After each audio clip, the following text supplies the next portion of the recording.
Tonight we're going to be talking about the energy transition of the 21st century. And this is an event of no small importance. Energy transitions have been going on for a long time, as long as we've been human. We humans are energy junkies. We gather energy from the environment just as other organisms do, and for most of our time, our main source of energy has been the food that we eat. But our genius as humans has been our ability to find ways of harvesting energy in other ways. This is a process that has kicked into high gear, if you will, in the last couple of centuries as a result of our ability to harness fossil fuels.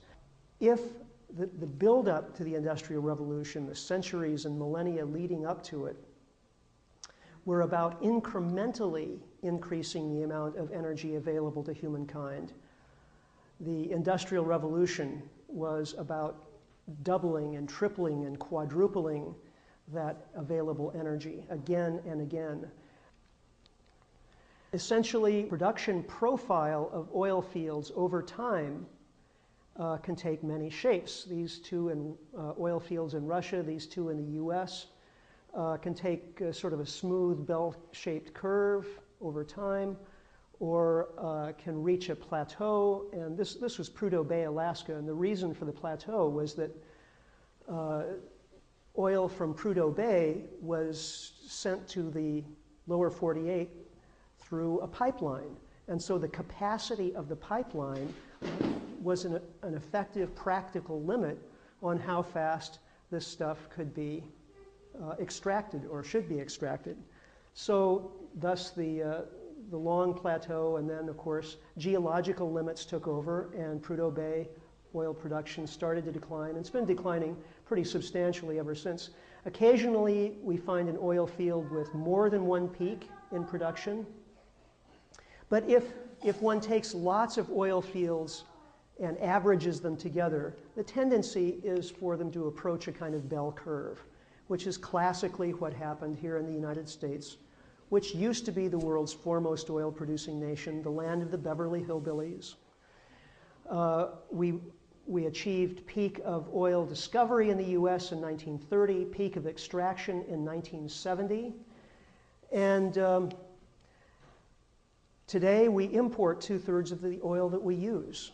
This instance of peak oil, which is history, it's not theory, really deserves, I think, to be called the most significant economic event of the 20th century.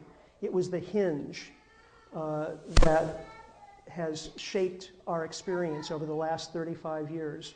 Not only have we begun to import most of the oil that we use, but our economy has changed as a result. We're borrowing $1 billion a day to pay for that oil.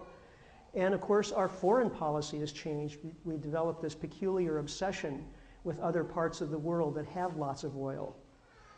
Many people look at this and they say, oh yes, but what about Alaska? What about the Gulf of Mexico? Or if thinking of global oil production peak, which everyone knows is going to happen at some point in the relatively near future, may that not be delayed by further oil discoveries or new technology, whatever? Well, again, the US is instructive here, because when we add Alaska and the Gulf of Mexico to the picture, we get a couple of outlying bumps. And these were very large new oil provinces. And yet they weren't enough to delay peak or to change the overall picture. Here we are today. We're likely to see a little bit of a bump over the next 2 or 3 years from the Gulf of Mexico, but then after that, it's back downhill again.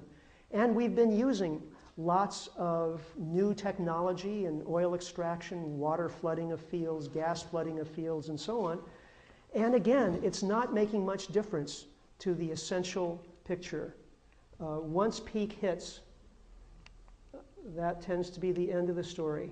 Now we're seeing the same thing happen in country after country. Important oil discoveries in the North Sea occurred during the 1970s. Remember, after the US oil production peak, we had the oil shocks of 1973 and 79. So this was the period in which we were finding oil now in Prudhoe Bay and in the North Sea. Very good news for the world because these were sources of oil that were not in the Middle East, not under the control of OPEC. So we went about extracting this oil very efficiently, very quickly, with the consequence that North Sea oil production peaked only 30 years after peak of discovery, around the year 2000. And all three of these countries, Denmark, Norway, and Great Britain, are now in substantial decline. In the case of Great Britain, about 8% per year decline in oil production. And we're seeing, again, the same thing in many other countries. I won't go through the long list. Mexico is peaking right about now. Its largest oil field, Cantarell in the Gulf of Mexico, which is one of the world's largest oil fields, is now declining precipitously. From last year to this year, the decline rate has been 20%. And this spells real trouble for Mexico's economy. According to Chevron, oil production is declining in 33 of the 48 largest oil-producing countries. Now, for a few of those countries, it may be possible to reverse that trend through extraordinary investments and rates of drilling. But for the substantial majority, we're talking about an inexorable final decline in production that will go on for decades, but will never reverse itself. Globally, oil discoveries peaked around 1964, have been declining ever since. We're using about 4 or 5 barrels of oil for every new barrel that we discover these days. So there are lots of signs that we may be getting very close to global oil production peak. And in fact, if we're talking about regular conventional oil, good old crude, onshore, probably the peak has already happened. We've seen declining production of regular conventional oil since May of 2005. Now, if you add non-conventional sources, deep water oil, natural gas liquids, the tar sands, biofuels, and all that stuff, well, we're just about flat, in fact, over the past 18 months. We may still see some increases, but the best guesses are that we're virtually at peak right now. Part of the reason for that is what's happening in Saudi Arabia. Saudi Arabia, of course, a member of OPEC, does not allow third-party inspections of its oil reserves or production or exports, for that matter. And so we sort of have to take their word for it. The Saudis tell us that they have 260 billion barrels of oil in place and that they'll be able to continue increasing their rate of extraction for a long time to come. But in fact, Saudi oil production has declined by about 8% over the past 18 months. And signs are, this is being discussed, by the way, in great detail on a website called theoildrum.com. And it's a discussion site. A lot of the folks who weigh in there are petroleum engineers or geologists.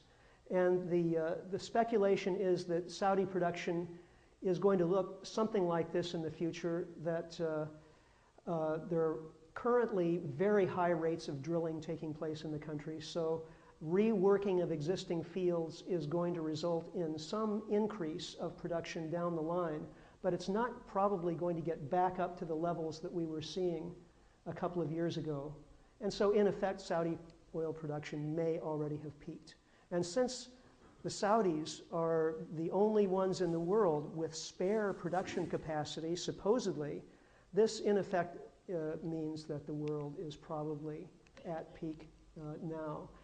Again, on the oildrum.com, this is a graph that really sort of says it all. This is the dollar price of oil. The red line is actual production, and the black line is past demand and projected demand.